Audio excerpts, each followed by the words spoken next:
Late in 2019, just outside Tesco's in Plymouth City Centre, I caught up with some strange goings on just around the corner. What's your name? So my name's Dan. Okay. We're a group called Anonymous for the Voiceless. There's Right. about 1,000 of these in the UK, or in the world, should I say. Well, what are these? And basically we show people where their food comes from. Right, okay. So this is what happens in the Western world. This is UK footage, specifically what we're showing today. So it's looking at the humanitarian side of food processing, is it? You got it, yeah. So Or trying to make it more friendly. no, we're not welfareists, so we're we're not telling anyone what to do. Okay? Yeah, We're sort of raising awareness of what happens to animals. Yeah. We're raising awareness of the health implications and the Have a false drone You got or it? KFC and stuff And like that. people can come up with their own decisions. Yeah. We're not here to tell anyone what to do. If you want to ask any questions, then you're free to. How does it make you feel when you see this? It's interesting, it's thought-provoking, and a lot of people need to realise, I just walked past a tree that's been blown down, and I realise, that tree is organic, it's a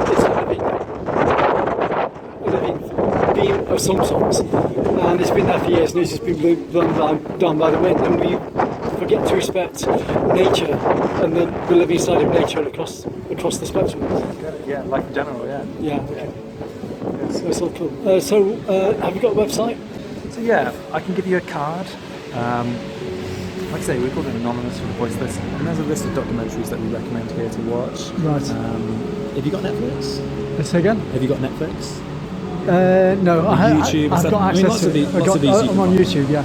Lots of these you can find on there as well. Okay. And there might be something that sort of takes your fancy there. And, so I've been informed. I used to go into shops and I used to pick out products. I never once used to think about the story that came before it.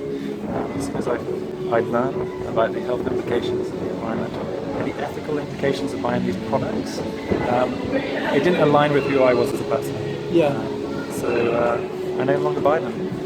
And it feels great. Well, I was mountain rescue for 5 years up in North Wales, so I'm used to being at one with the world and respecting nature and the world around us, Sure.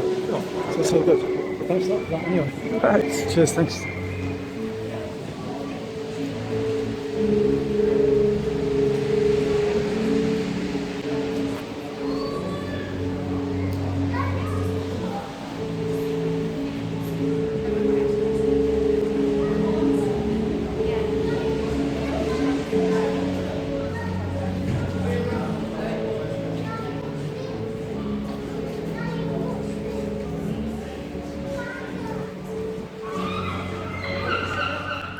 Thanks to Anonymous for the voices. This has been Chris Summerfield for Summertime TV International subscribers. It's a lifestyle thing. Be who you want to be free.